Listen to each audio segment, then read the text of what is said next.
Hello. Hi, everybody. I am here too. Yes, Sandy's I here to just the don't want to sit side. in Melissa's lap. We have been damn near that close before in We have. We're okay. uh-oh. Hello. Do. Uno momento. Yes, we are fighting with the technology of And it's winning. things. It is. There we go. Aha. I think we were sitting here talking about the books and I looked down, I'm like, oh crap. We're supposed to be doing this with other people. So it has been a minute since we've joined everybody for our book talks, book review. It has been a while. It has. Not that.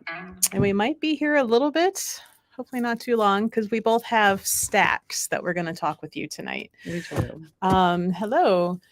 So bear with us. We have 3 cameras growing. We've got TikTok and Instagram, each on their own separate. And then we've got YouTube, Facebook, Twitch on another. So, but we decided we were going to go over some newer releases, kind of vast topics here.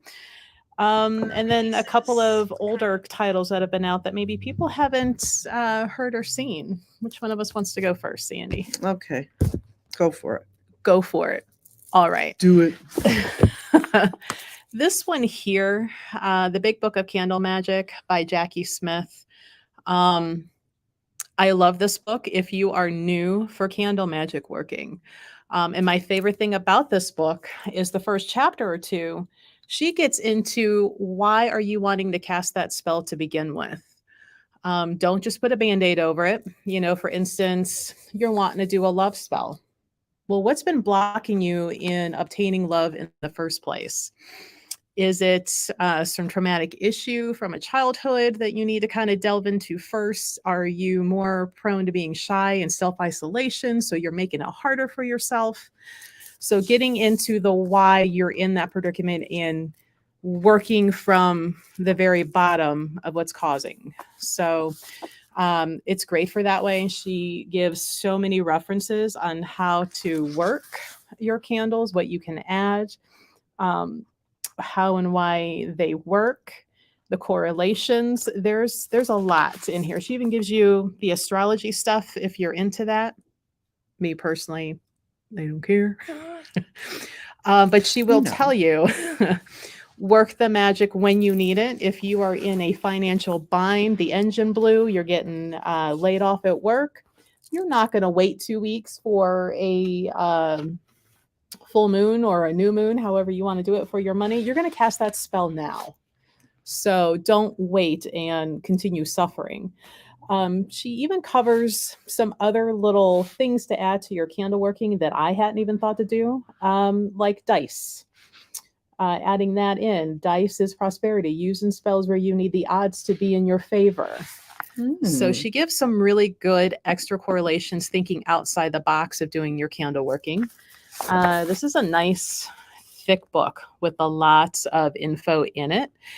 And this book is $24.95. And if you are a fan of the Coventry Creation candle line, she owns that company, so she knows what she is talking about. So The Big Book of Candle Magic by Jackie Smith, the owner of Coventry Creations. Wonderful book. Even if you've kind of been doing candle magic for a while, like I have, you're still going to learn some stuff in here. So consider this one. We have copies. If you need us to set one aside, we can do that for you. Your turn. My turn. All right, and I'm going to try to hold it up so all 3 cameras can see. I'm going to talk about The Book of Dog Magic, Spells, Charms, and Tales by Sophia with Denny Sargent. So we have cat allergies in our house, so we have dogs. And one of the neat things about Sophia is she's an animal intuitive. And her grandparents, she also taught her, kind of introduced her into more of her psychic abilities. So that was interesting. And when I first thought it, picked it up and looked at some of the charms, medication, or Okay, words are good. Spells, charms, and meditations.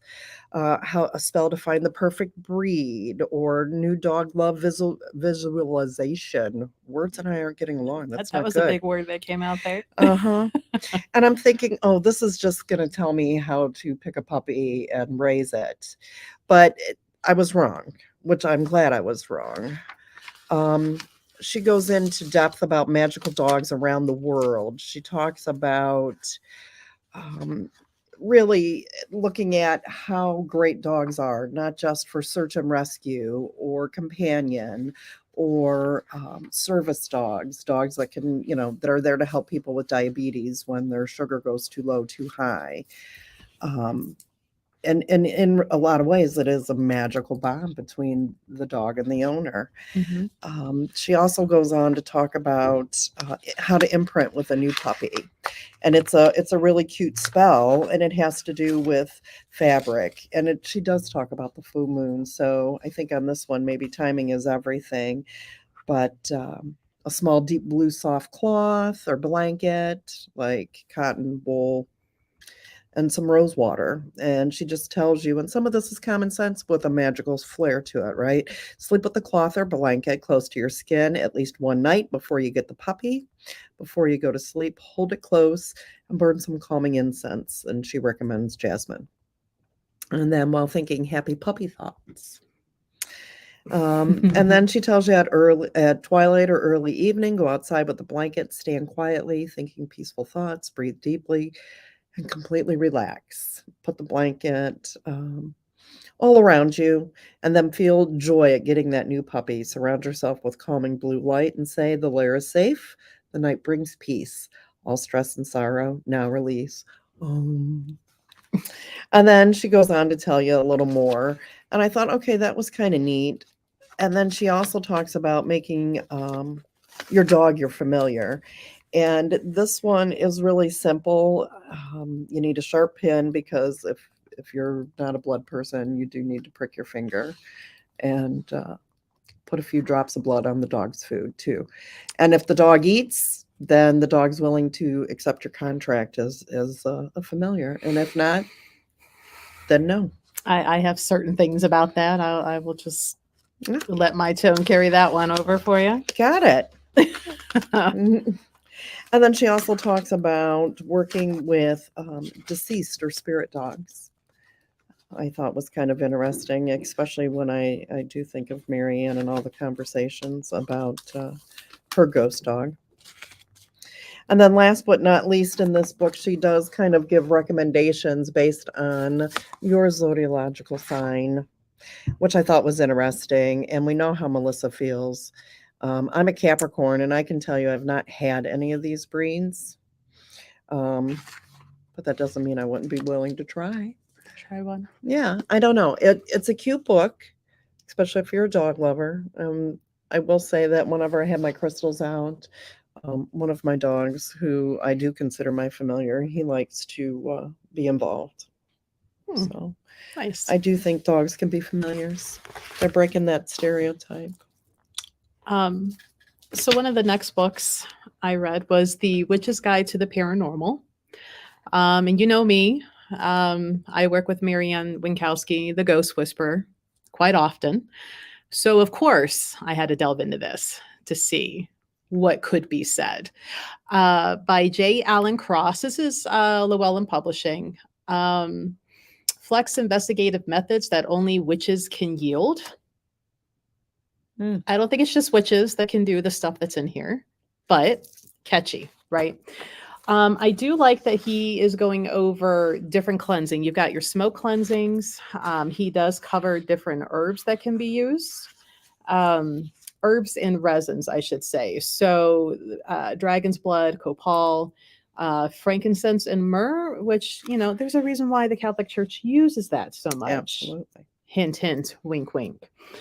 Nod, Knock nod. champa, mugwort, garlic, goes over water cleansings and even sound cleansing, because you can clear a space with sound.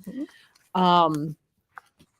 Goes over the difference of like infestation versus oppression versus like hauntings. So pretty good. I agree with a lot of this. Some of it, just my experience with working with Marianne, I'm kind of going, no, like in here it says, why are they earthbound? And one of them is they're trapped. No spirit is trapped anywhere unless maybe when they were alive, maybe they weren't mentally all that well. And for whatever reason, they have trapped themselves. But just because they die in a location does not mean they are trapped to that location. No.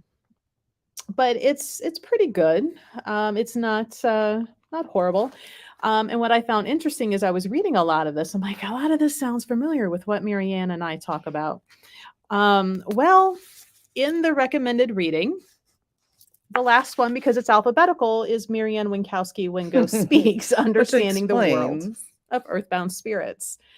But also goes with another local author to us in this area, Michelle Belanger, The Ghost Hunter Survival Guide, Protection Techniques for Encounters with the Paranormal. So I'm like, oh, yeah, we have two local ghost people and authors here mentioned in the book. But it's pretty good. If you are of the mind of doing some ghost hunting and want some other things to look into, this book is good. There is a whole thing about shadow people and the big top hat man. Made me think of another book that we did for a book club with Marianne. The shadow people are dressed in there. Nobody knows what these things are. Like nobody really does. Theory abounds. Are they interdimensional? Are they just shadow people? Depending on how you see earthbounds, maybe they look like a shadow to you, where somebody else can see them full on. So you never know. There's much speculation on what exactly earthbounds are. But The Witch's Guide to the Paranormal by J. Allen Cross. It is $16.99. Pretty good read. A lot of common sense and a lot of other stuff in there. If maybe you are somebody who's asthmatic and you can't burn, incenses or sages or smudging, try the sound healing or the water cleansing. Mm-hmm. He goes over some candle workings and cleansing a space of using black candles, putting spirals so it sucks everything in. So yeah, pretty interesting book. Well worth the read. So thanks. Yeah. Herbal Medicine and Emotional Healing. This book is by Tina Sams. Look at all the post-it Look at all my, I think she really likes this one. All my poison green post-its, right? I do like this one.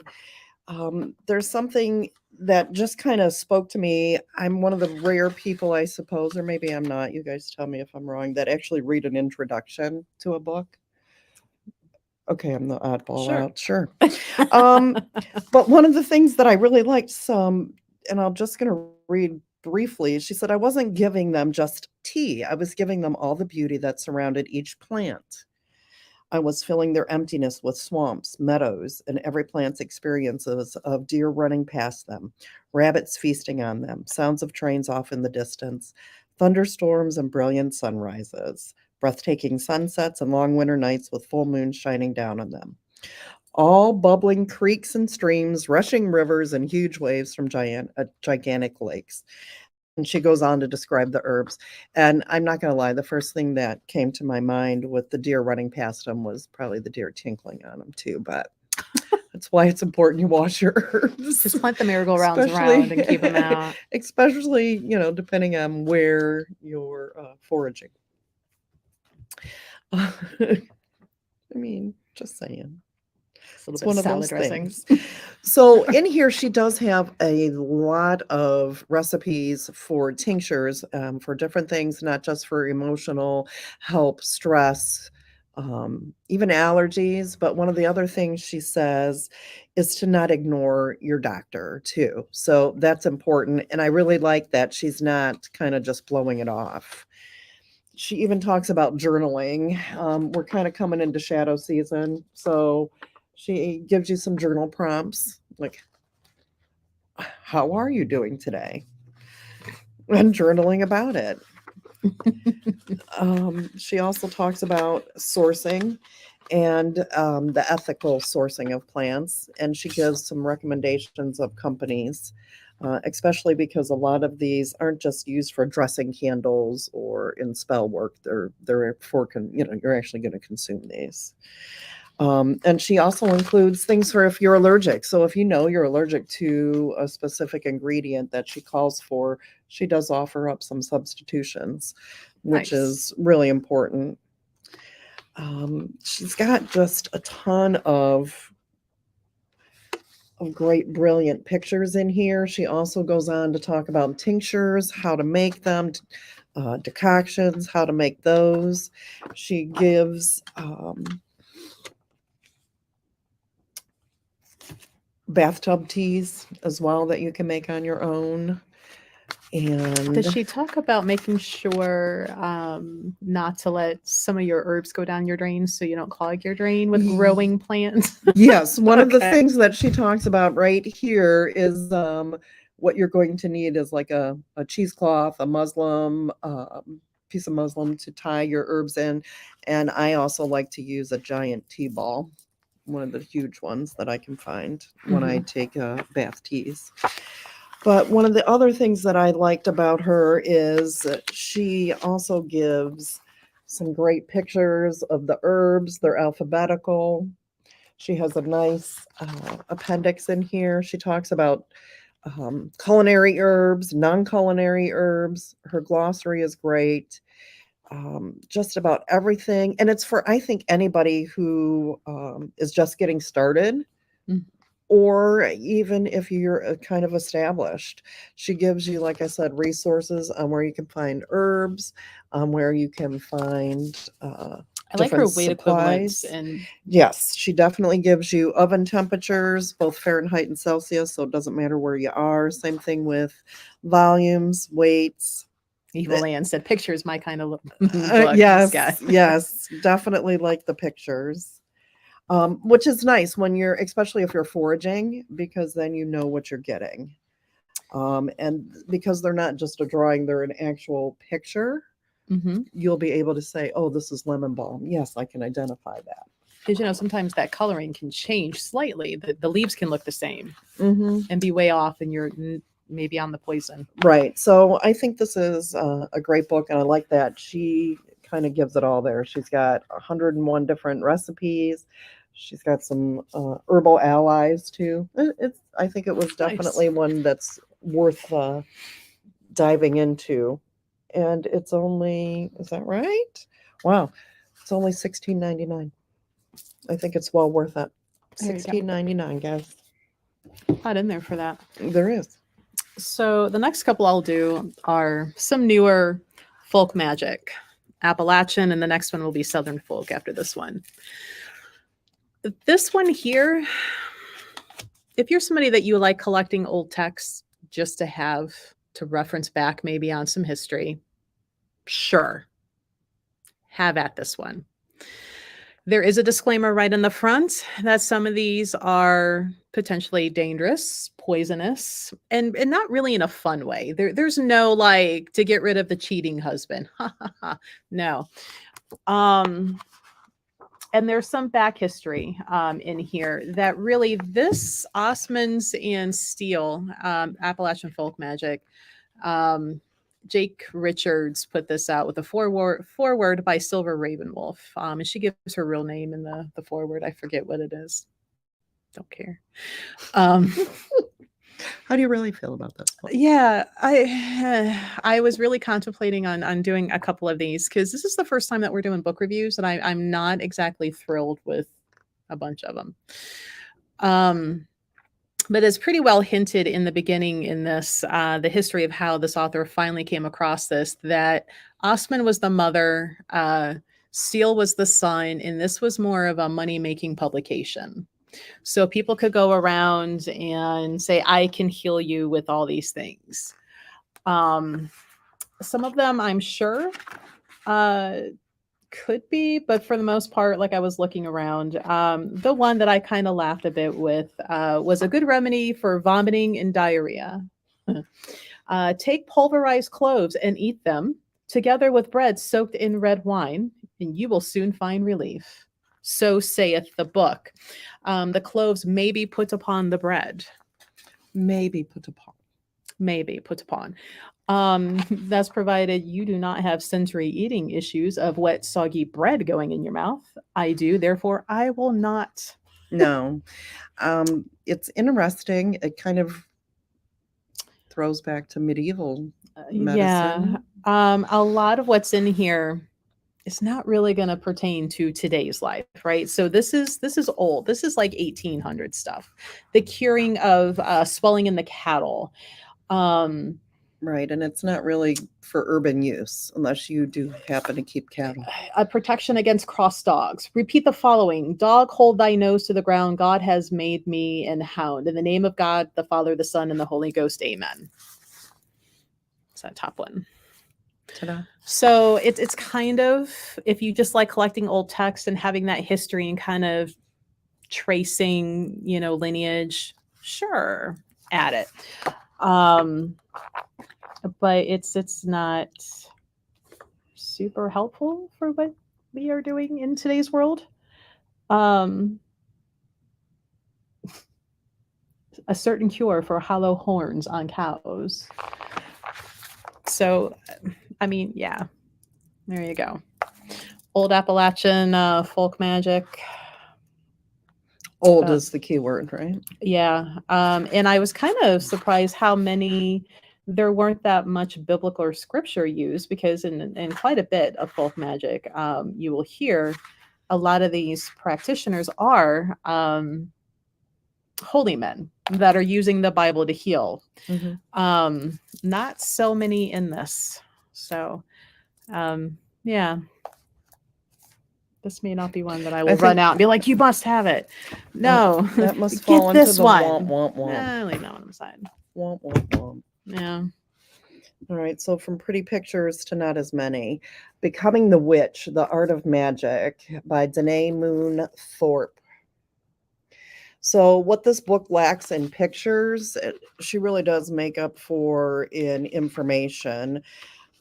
There are so many different chapters in here. I think there's actually 17 of them, which doesn't sound like a lot, but there's so much jam-packed. She talks about scrying. She talks about moon spells, talks about the power of breath and air, so working with the elements, offering spells, a spirit letter offering. There's a huge section on, what's coming up the end of this month. So Samhain and Halloween, she gives you information on charms and plants. I don't know. There's a ton of information in here. And one of the things that I liked in her appendix, she definitely includes her correspondences, whether it's colors, the magic of numbers, days and metals. And she does include some figures. So whether you're just starting out and becoming a witch, or maybe you've had interest and never really thought, this is actually a really good book. I do recommend this one. It's only $21.99, and it's a pretty fat book. She's really got a lot of stuff in here, and it's easy to read. While there may be few pictures, it doesn't read like lawnmower instructions or anything. It's really kind of interesting. Attract luck. To open your heart, mind, and opportunity. And you do it on the full moon. Plants, she tells you what you need. Protection for awareness of negative energy and to create boundaries. And she tells you when to use it with the cycle. And there's even Fae and the elementals in here too, if you're interested. Those damn fairies. Oh, and there is a figure here, corn dollies, on how to make a corn dolly. I used to make those. So there are some pictures. But yeah, she's a pretty good one. Pretty good one. Talks You got about all the good her books this time. utensils. I did, for a change. And what's sad is we pick which ones we're doing We each do time. pick our own. Although you did push one or two my way, and well, because I'm like, this is a. You're like, you're interested in this. You're you interested like herbal in this. stuff. You're into the herbs. All right. So the next one that I have is Southern Folk Magic by Phyllis Delight. It's actually medicine, but that's okay. Medicine? Oh, it is. Southern Folk Medicine. I can't speak. You can't read. I can't. We're doing well together. And you know what? We're not drinking. So Maybe we need to. probably with dinner. This one is $21.95. This one has no pictures, but this is a pretty good one if you're wanting to get into the actual folk medicine in healing. She goes over the different like fluids of the body and the elemental state of the body. Are you a fire? Are you a water? Are you an earth? And breaking it down, and then the remedies that are going to be used. She states that one treatment, say for IBS, that works for me may not work for you because maybe I'm an earth and you're a water. You know, so it needs to be addressed accordingly per person. She states over and over again in this book, do not ignore your doctor. Use this in combination with. This is not the excuse to quit taking your medicine, to never step foot into a clinic again. But this is a more in-depth read. If you were looking for fun little remedies that are spelled out for you, kind of like a spell type thing, you're not going to find that here. You're actually going to have to do your homework and do the research and follow the guidelines of how you treat each kind of element of the body. So a little more serious read rather than just the fun, you know, oh, light this candle, say this thing, and voila, you have your healing remedy. But this one is $21.95. It's interesting that it goes by your elemental. Yeah, so they break the body down. And what I found interesting in here, a lot of how she addresses things speaks heavily to even some of the shaman work that I do. So it was making sense that way. So yeah, if you want more of a healing side in your mystical practice, this is one to consider. But again, it's not your fun, easy, quick, pre-done for you, because you are literally, this is like your med school version versus of having a preset. Somebody else says this works all the time and maybe it won't work because that person's different. So, yep, Southern Folk Medicine by Phyllis Light. Nice. Interesting. Ma'am. I don't have time for serious reads in my life. You don't. Erin Murphy Hiscock. She's the author of The Green Witch. She's also the author of The Green Witch's Garden. This book is interesting if you really are into gardening.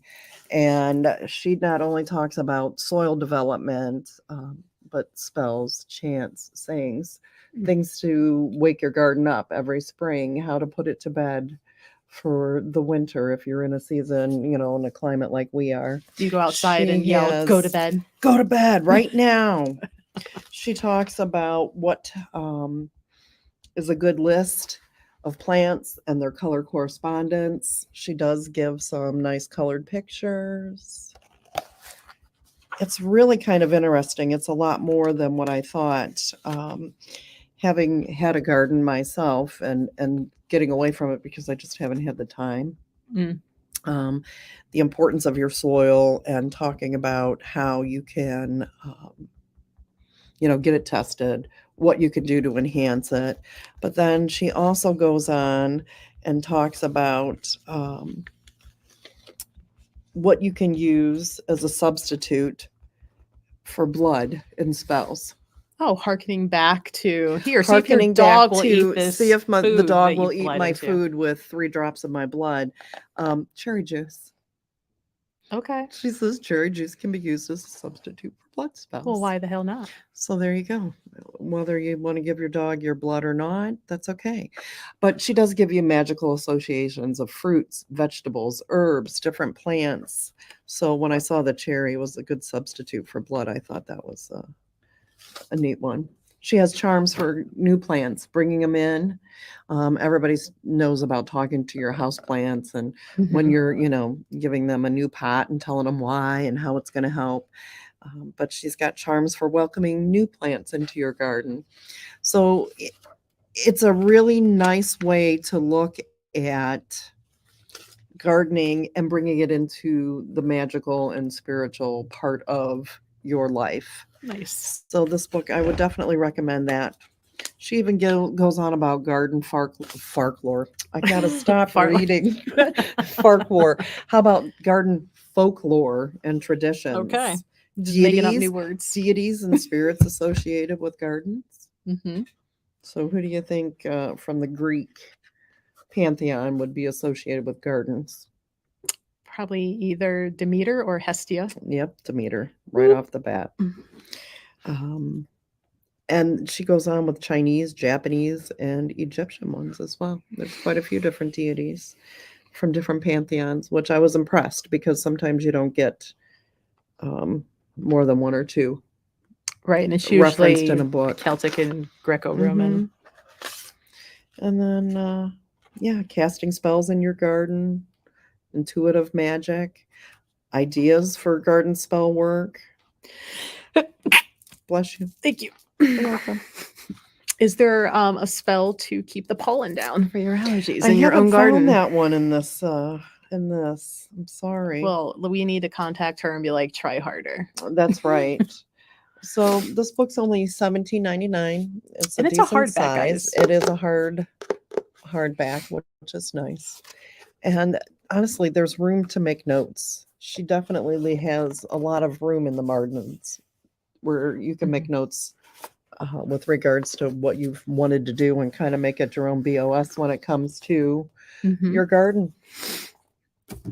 There you go. Ooh. So, good Juju. And a fun fact, this author, Naja Lightfoot, actually has Ohio ties. So I got lots of Ohio going on tonight.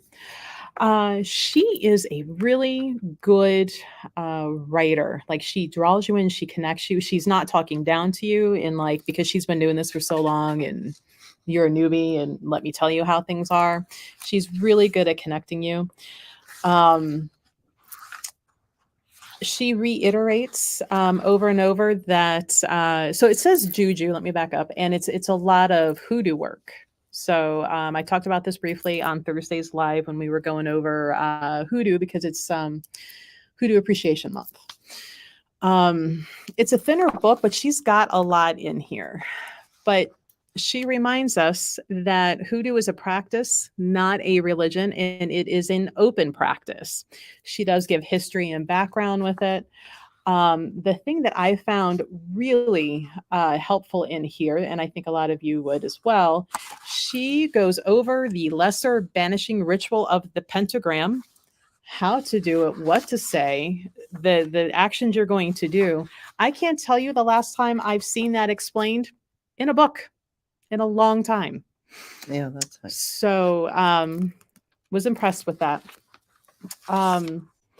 Goes over different altars you can set up, honoring your ancestors, even how to safely and appropriately how to gather the graveyard dirt. If you are feeling so inclined to go do this, there's a lot in here that she covers in the book. She does not waste your time with all of the silly little history of my hoodoo is better than so-and-so's hoodoos, which I find very refreshing. But it's nice. There was one other thing in here. She also brings in the working with music and adding music into your working. Which we'll go a little more over in this. How many more books do you have? Can I combine these two? Yeah, I have this one and one other one. One other Two one? left. Okay. Her second book, Powerful Juju, is the newer one. This one, what I found interesting is she gives you song titles and the kind of working you're going to use them for, which is really neat.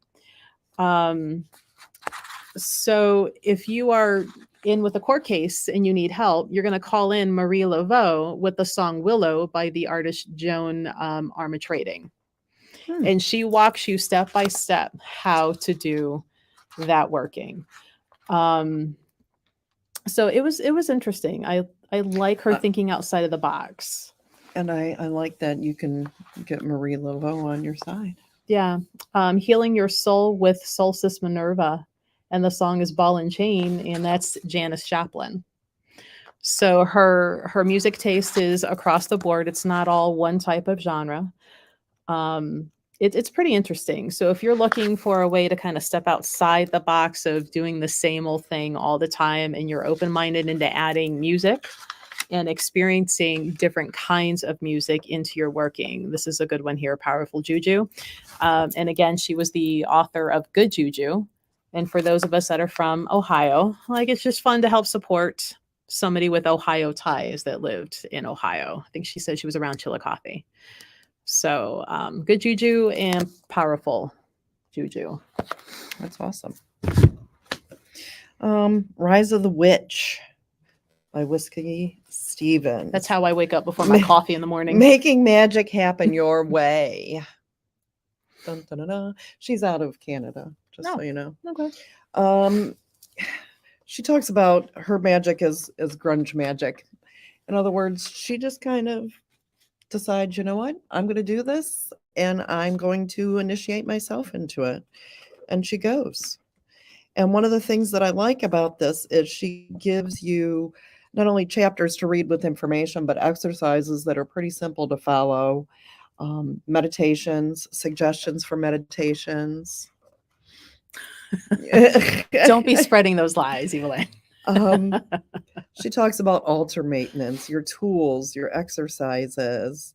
She talks about color magic, candle magic, types of spellcrafts.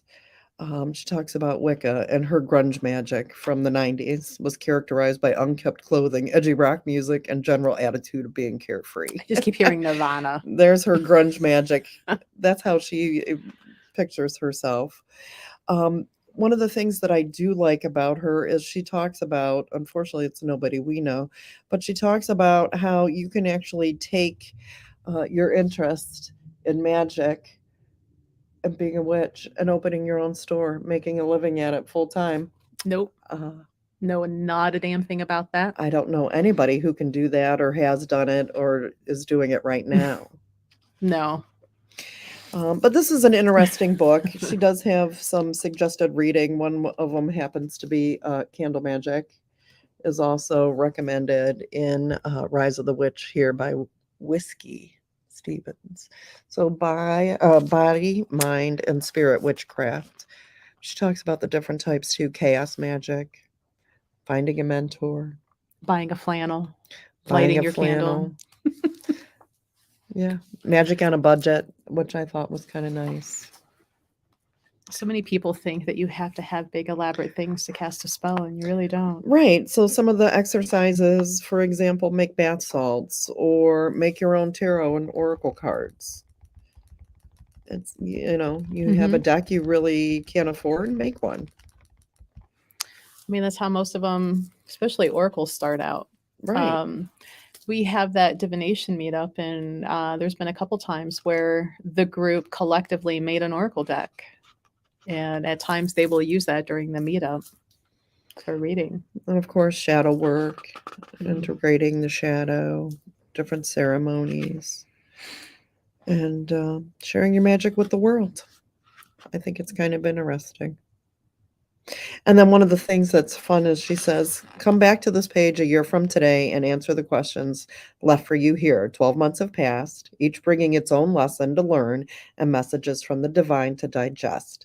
It's a wonderful thing to be able to look back at the past self and realize just how far we've come.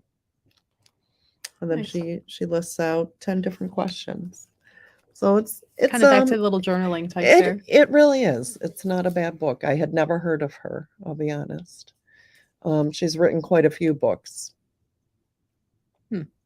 And one of them is DIY Witches.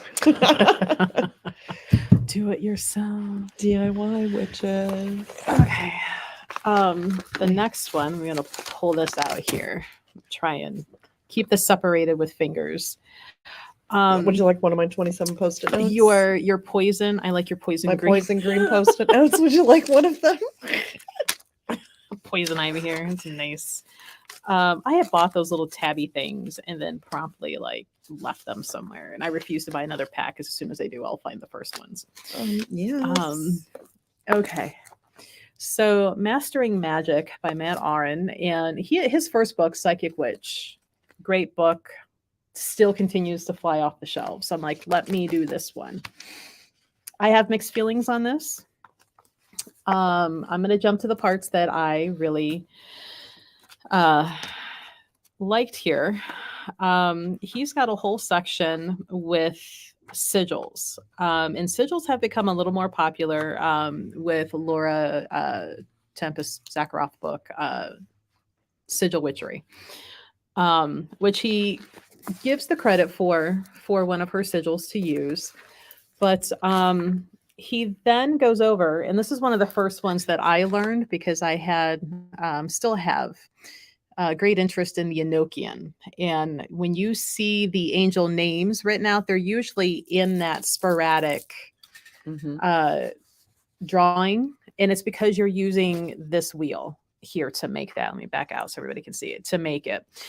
And he explains how to use it, which is actually simpler than you might think it is. But that's how you get those jagged half triangle straight lines.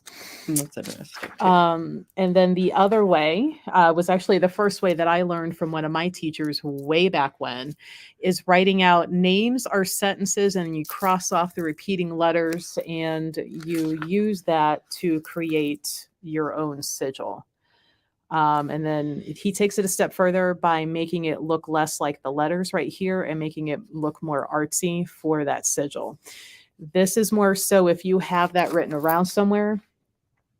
Like if I was going to put something up above my door for business, and if I was worried about somebody trying to counteract that, make it not look as clear like it's a magical working. Right. So I found that pretty interesting that he was willing, or not that he wasn't willing, but to share that. And then towards the back of the book, which I found fun, this was another thing that I learned way back when, that I don't know if many people do this anymore. So when you're doing your spell working, I was taught originally that every hour of the day is broken up to align with a planet. You take sun up to sundown, that's your first 12, and your sundown to sunrise is your next 12. And every hour, again, goes into a day. So you time that. And he explains the two ways you can do this, one of which is the way I was taught. But I don't think many people know how to do this anymore, and which planet aligns to which hour. When I was doing the hoodoo initiation with my teacher and I asked him about that, he's like, you know how to do that? And I'm like, yeah, I learned that back in the Stregoria training. He's like, not many people know. And I'm like, I don't see that very often. So those are in here if you want to learn that. But it's the Mastering Magic, a course in spellcasting with the Psychic Witch by Matt Aron. It is $18.99. It's a pretty decently sized trade paperback. But yeah, those are the features that I found helpful and useful in this here book. What is your last book? My last book, and it's something that I'm coming out of the broom closet, that I think is fascinating, and that is palmistry. So I was happy to pick this one up and take a look at it. And this one's by Peter Hazel, who's in Australia. So I've been all over the globe with my authors on this go round. One of the things, and maybe I was naive, or maybe it's because TikTok made me do it, but I've seen so many like, oh, let's look at this, and what do you have on this mound, and where are you with this thing, that I'm like, well, let me dig a little deeper. And I guess my interest has at least taught me something, and that was, I can't use your hand to tell you the future, which really bummed me out. But it makes sense because your lines on your hands change and the future hasn't been written on your palm. Right. But you can tell somebody's past, you can tell somebody's potential. And this book is pretty interesting. While it's not a lot of color, but there are some well-defined examples of what to find, where to find it, and what it's for. So I didn't mark this one up a lot, which surprised me, because I think I'm just going to buy it anyway. Like I have to buy it, I wrote in it. But it even talks about your nails and the shape of somebody's nails, and I'm not talking the ones you get done The ones you're born at with, the people. store. Yeah, when you go to the nail salon. But this one is really interesting. And You want crystal gel? oh, it's so better for you. Right. There's a comedian that holds a whole thing, and that's what we're referencing. I can't think of her name. Angela Johnson. I knew it was Angela, but yeah, there Angela you go. Johnson. Look up her whole skit on getting her nails done. Yes, it is great. Yes. So this one I am not going to share too much with you guys because I want to read more. I did just a quick once over, and I'm like, all right, I just probably want this one anyway. So Palmistry. Quick and easy. Right. So 174 illustrations. So it's not just a quote unquote basic one. So it's interesting to me. Well, that's it for tonight's books. Yeah, these are all in store. I think most of them are up on the website. If you go looking for one on the website and you don't see it because you want to buy it, send me a message. I'll get it up real quick for you, or we'll figure out another way to get it to you. But we're gonna try and do another one of these here maybe sometime in November. Cassini and I are both huge readers, and whenever the new books come out, the old Borders manager in me is like, "Ooh, what's in this box?" Yes. So yeah, let us know what you like. Send in recommendations if there's a book that you really like or that you heard about and you want us to take a delve into it. Feel free to leave it in comments and we'll see it, or send a quick email over and we'll discuss it. We'll see what we like about it. Yeah, we'll tell you how it is. We're not afraid to say, this wasn't our cup of tea because. Right. But that doesn't mean it's not interesting in its own way. Exactly. But well, thanks for joining us, guys. Have a great night. We're gonna go. Have dinner now. We are. Bellies are rumbling. That they are. I'll be sleep working tomorrow, but that's okay. I get to. Hello, everyone. I see some last minute people coming in. Hello. We just got done with a book review. So if you're on TikTok and coming in late, hey, Peyton. You can watch this replay. It's on Twitch. It'll be on Twitch. You can go watch it on Twitch right now. You can watch immediately or within 10-15 minutes on Facebook, The Book of Faces. Also on YouTube, though, for whatever reason, YouTube takes 24 hours to process the video and make it live again.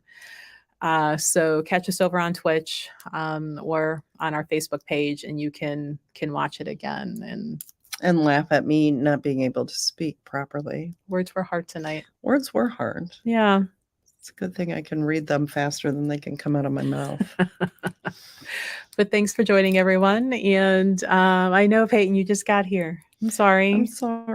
Yeah.